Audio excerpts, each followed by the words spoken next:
하나님 우리 아버지와 주 예수 그리스도로부터 은혜와 평강이 여러분들에게 함께하길 바랍니다. 여러분 지난 한 주간 어떻게 보내셨는지요? 저는 지난 한 주간 참 행복하게 보냈습니다. 오늘까지 그 여운이 남는데요.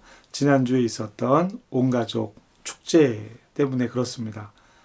애쓴 많은 분들이 있는데 특별히 청년들에게도 감사한 마음을 전합니다. 우리는 다양한 정체성을 가지고 있습니다.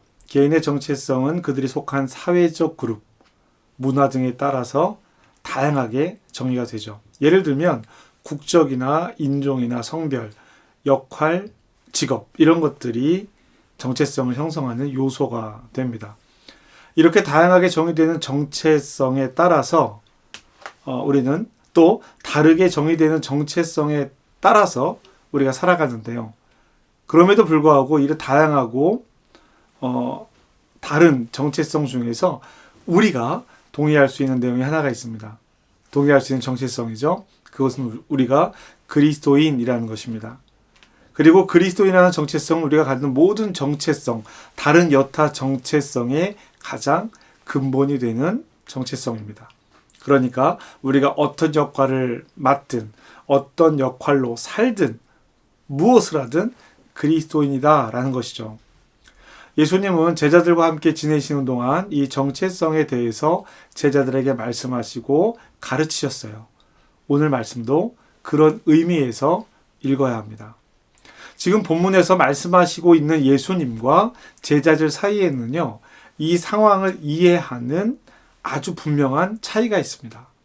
예수님은 자신이 가야 할 길을 분명하게 알고 계시죠. 그러나 제자들은 예수님께서 그렇게 말씀하시는데도 불구하고 아직 그 길을 알지 못합니다. 오늘 본문의 배경도 그렇습니다.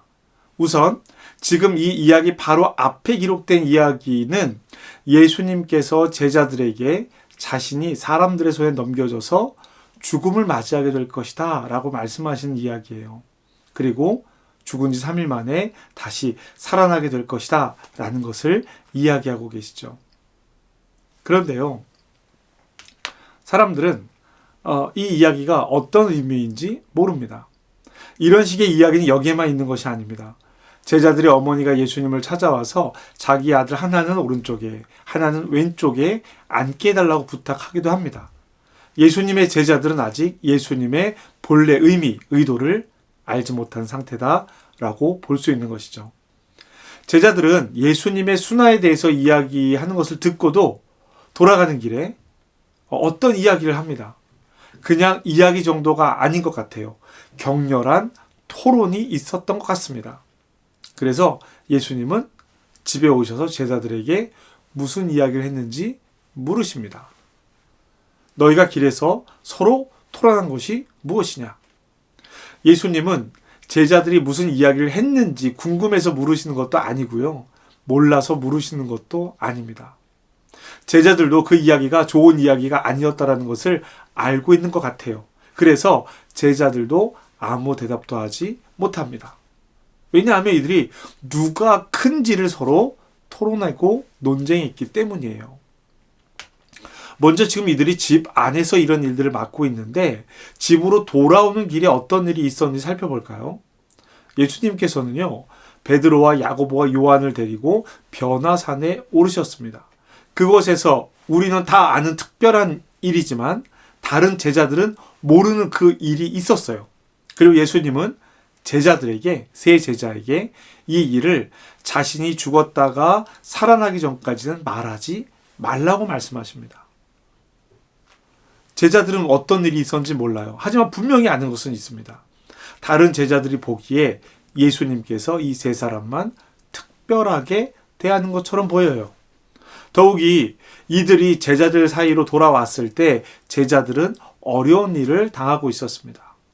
귀신 들린 아이를 제자들에게 데려왔는데 제자들이 귀신을 쫓아내지 못했어요. 예수님은 그 상황에서 너희 믿음 없는 세대야 라고 말씀하십니다. 그리고 귀신 들린 아이를 고쳐주세요. 이런 일들이 있은 후에 제자들이 나눈 이야기가 서로 누가 크냐라는 것입니다. 누가 예수님에게 가장 사랑받는 제자인가? 이것을 다툰 거예요. 내용상 제자들은 서로 다른 사람이 네가 큰 사람이야, 네가 더 커, 아니야 나는 작아, 이런 말을 한 것 같지 않아요. 내가 더 크고 내가 더 중요하다라고 주장하고 논증하려고 애썼던 것 같습니다. 아니, 다퉜다라는 것이 더 정확한 이야기일 것 같아요. 예수님은 대답하지 못한 제자들을 불러 모으십니다. 그리고 두 가지를 말씀하세요. 첫 번째는 기본적인 태도이고, 두 번째는 그 기본적인 태도로 어떻게 해야 하는지를 말씀하십니다. 기본적인 태도는 35절 말씀인데요. 예수께서 앉으사 12 제자를 불러서 이르시되 누구든지 첫째가 되고자 하면 뭇 사람의 끝이 되며 뭇 사람을 섬기는 자가 되어야 하리라 하시고, 아멘. 이 말씀은 사람들 사이에 공동체 안에서 살아가는 삶의 가장 기본적인 태도를 말합니다. 우리도 모르는 사이에 약육강식의 원리를 따라가요. 그것을 당연하다라고 생각합니다. 이것은 세상의 질서이고 사단의 질서입니다. 그래서 사람들은 어떻게든 힘을 가지려고 합니다. 지위를 가지려고 합니다. 그것을 통해서 자신이 하고 싶은 일을 하려고 하는 거예요. 때로는 나이가 힘이 되기도 하고요. 직함이 힘이 되기도 합니다. 사도 바울은 이것이 세상의 풍조를 따르는 삶이라고 말합니다. 본질상 죄의 자녀로 살아가는 것이죠. 그러나 예수님은 첫째가 되고자 하는 사람들은 끝이 된다라고 말씀하십니다. 하나님 나라는요, 나중된 자가 먼저 되기도 하고 먼저 된 자가 나중되기도 하는 것입니다. 그래서 예수님은 그리스도인의 삶의 태도는 어떤 자리에 있기를 바라는 것이 아니라 섬기는 것이라고 가르치십니다. 세상의 원리를 반대로 거스르는 이야기가 되는 것이죠. 그러면 여기에서 섬김은 무엇이냐라는 것입니다.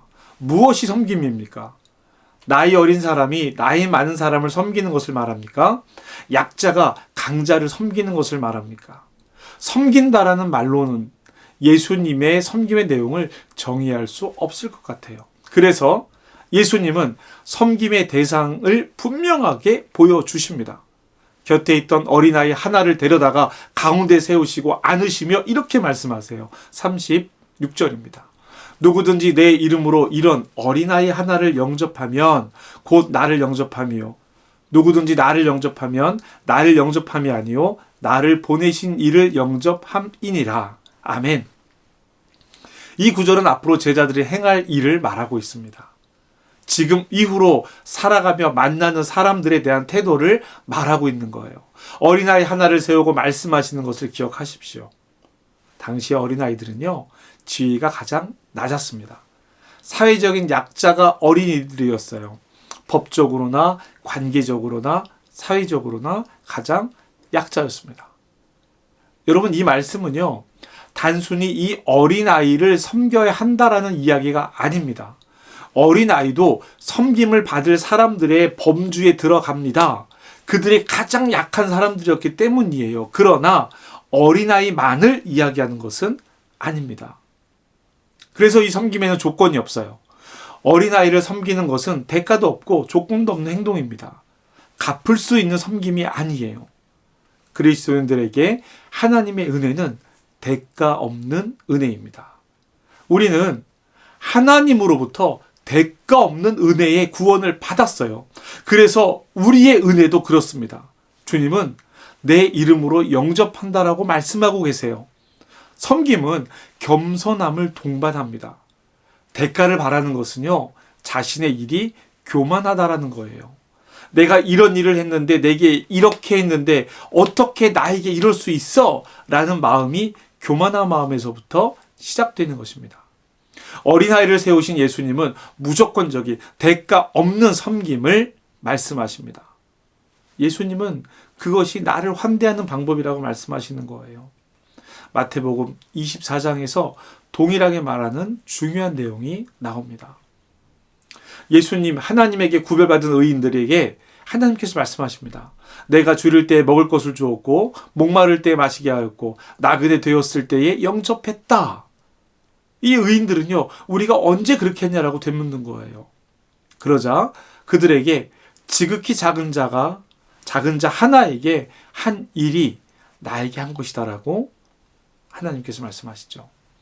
이것은 심판 때에 우리가 하나님과 나눌 대화이기도 합니다. 섬김과 사랑은 예수님께서 우리에게 보여주신 삶의 태도예요. 이제 우리는 이 삶의 태도를 결정해야 합니다. 우리 스스로에게 질문해 볼까요? 나에게 지극히 작은 사람은 누구입니까? 이 태도는 선택사항이 아닙니다. 그리스도인의 삶의 기본적인 태도가 되는 것이죠. 하나님을 사랑하고 이웃을 사랑하는 삶인 것입니다. 여기서 중요한 것은요, 이웃의 범위를 내가 결정하지 않는다라는 거예요. 내가 무엇을 할 수 있을까요? 우리는 그리스도인은 본질상 자신의 삶에 집중할 수 없습니다.